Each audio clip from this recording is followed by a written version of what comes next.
Hey everybody, welcome back. It's Deborah. Nice to have you with me. Thank you for your remarks on the previous video about making inexpensive Christmas gifts. That was fun. Today it's a requested video, and that is conquering fear. That's a big one. You know, firstly, what I can say to you, this is to our viewer who wants me to touch on the subject. I'm going to talk to you from what fear is, and also from what I personally do in order to conquer fear that I have in my life when I'm confronted with it. So fear is a natural human response. It sets the fight or flight system on go. It's like protecting the human from a perceived threat. So if you think back to when we had tigers or lions and we were in the wild, the fear of one of them attacking us is real. And you can't run away from that fear. And sometimes we just want to run away from the fear, don't we? It's like, well, I'm sure if I can just do that, then I can escape this. But sometimes we can't. So fear is a human instinct. It's what I can say to you. But to conquer your fear, it depends on what you're fearing. If you are fearing, many people fear flying in an aeroplane because of the plane going down, perhaps. But statistically, there are more car accidents. So one can say, well, we don't need to fear that, but if you're fearing that, then that's you fearing that. But in any event, if you're sitting in the aeroplane and then they come with their talk about put the oxygen mask on yourself first if we lose cabin pressure, now your heart's going like hell, right? And then see to the children and whoever else, passengers, well, you just like, screw that, you stick the oxygen mask, bend over and kiss your ass goodbye, right? Because what else to do? Survivors of plane crashes, I can't give you the statistics on that, but I don't think it's too good. But the good point here, where I got to about flying, I was afraid of flying many, many years ago. Until once I thought to myself, what is the worst that can happen if the plane goes down? I'll die, right? So is my fear about flying and the plane hitting turbulence doing that to me? Or is my fear about death? And if your fear is about death, then what I would do with that is, personally, I don't fear death. Now that doesn't mean I'm just so brave, God, I'm just so everything. No, what it means is that, like, I'm very stoic when it comes to issues like death, because it's coming for all of us. It's pointless fearing and living in terror. Oh my God, I might die, and then I might die, you might also live till 150. We don't know. And very many people it's very bad for our mental health, because many people with mental illness fear, what is the medication doing to me? And my body's not going to cope, and. But let me tell you on that one, your body and mind are one. They're not separate. So whatever you tell your mind, that will happen to your body.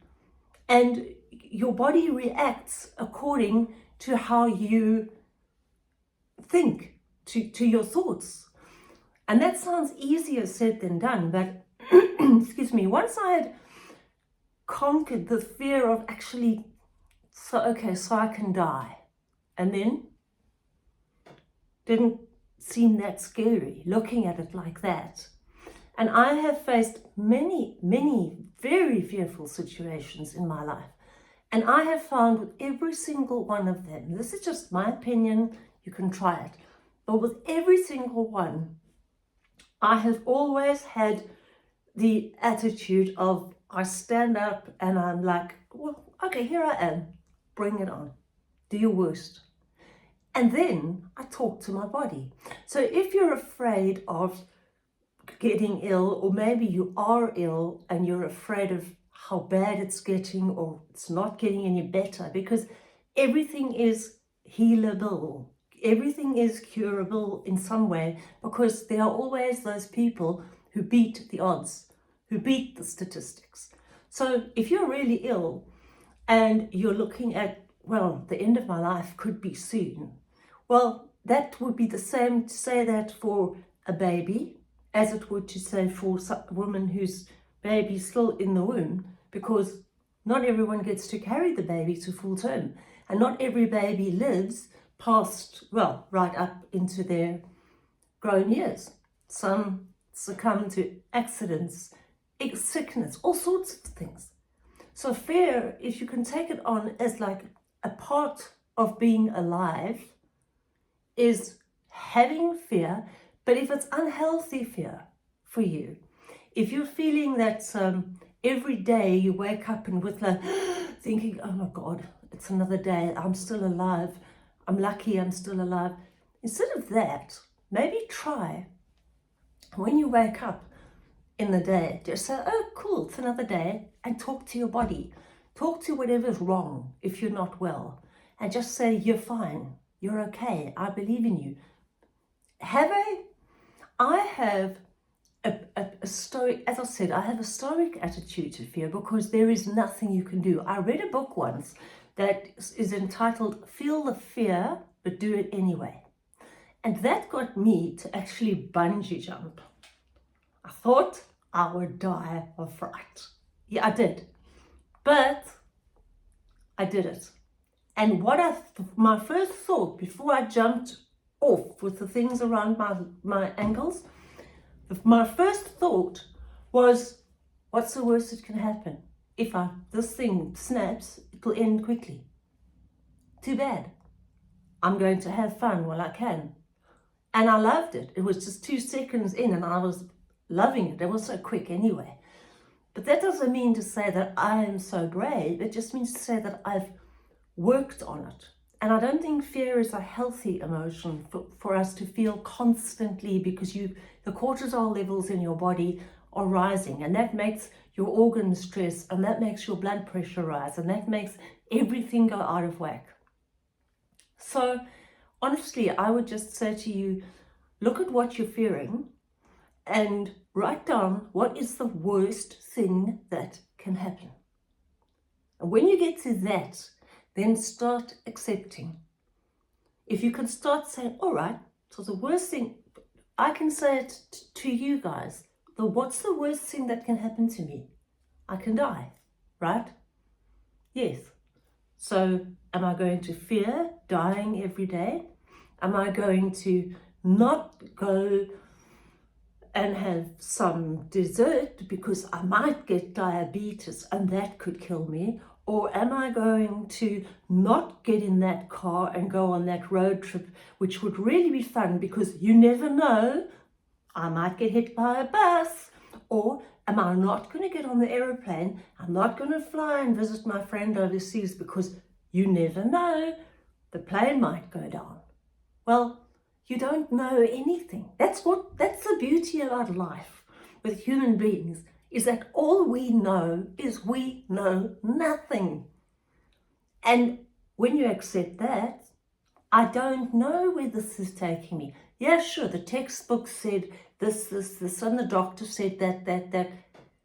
There are always people, there are thousands of documented cases of people that have beat the odds, where they were told there's no way this person will survive. So I prefer to take that outlook and say, I'm fine, nothing will happen, it's all okay. And I actually know someone who beat the odds of death in 600 to 1. Think about that, okay? So we just don't know. And when it comes down to it, I must say, I just think that our fate is already, I believe, it's preordained. Whatever's going to happen is going to happen. Unless we are really stupid and do very dangerous things and, jump the traffic lights and so on. I mean, unless you just behave like an idiot. But if you're just living your life normally, and you might be sick, or you might be concerned about something, worried and feared about something, write down what's the worst that can happen. When you get to that, maybe it's not death. Maybe the worst that can happen for you is you're going to feel ill, or you're going to be a burden on your partner or on your family. Maybe that's what you're fearing. So write it down, work it out. Say, is this as, and then when you read it, just say to yourself, well, is this a rational fear that I'm going to be a burden? And if you think you might be, if that's what you're fearing, you can talk to your family, you talk to your loved ones and say, look, I've got this. Do you feel like I'm a burden on you? You clear it out. You just talk about it. Anything can be fixed up by just talking about it. But if you are very, very fearful of a lot of things, then I think you might benefit from getting some help with a counselor or someone who you can talk about. I'll give you a little give you a little exercise that will keep you sort of, make you feel more sort of looked after, for the want of a better word. Sorry, don't edit these videos, so I do tend to talk a bit strangely. Imagine this.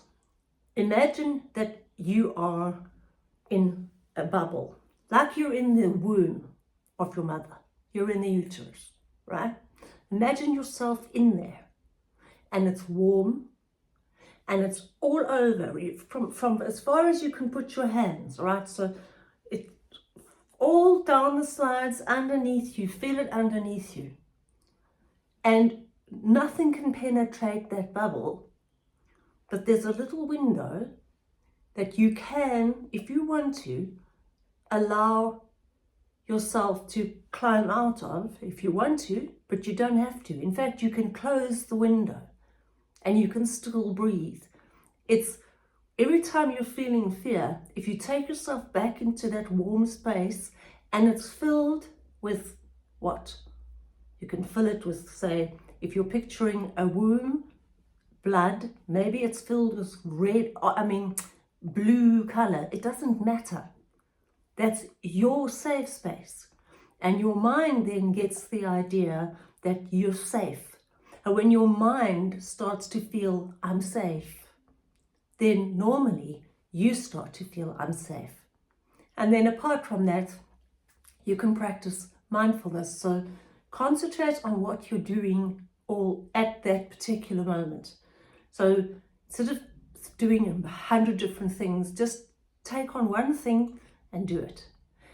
And that always helps. Journaling, personally, I've found is, for me, I struggle with it because I tend to just get irritated and stop journaling. But it's a very good exercise. And if I have to journal about something that I am just not sure of, that's the only way I get to my answer.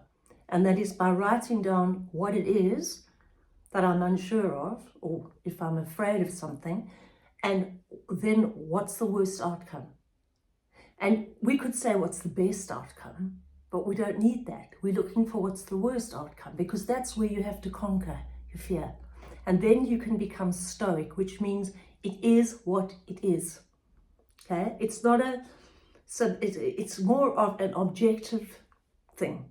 So it's not subjective. It's not that I'm feeling this because I have this illness and I am not well and so on. No, now it becomes objective. All right, that is what it is. So let's say I had serious diabetes, right?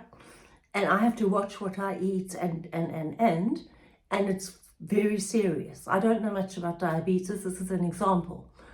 My first go-to would be, that is what it is. Then my second go-to would be to tell my body to pull itself right and get better. And that's just my belief. Maybe I'm cray-cray. Yeah, I am. So that's what I believe. I hope that helps you. You can conquer your fear. You really can. Take back control of what you think you have no control over, and that is life. No, we don't control life, but I do believe that we have control to so much more of an extent than what we think we have. And so you're not at just the mercy of the gods. You're your own person. So I hope that kind of makes sense to you. If it doesn't, let me know in the comments. And if you guys found it useful, let me know in the comments. And if there's another topic you want me to cover, I've had a long day, then I will. Just put it in the comments. Thanks so much for watching. I'll be with you soon. Cheers, everyone.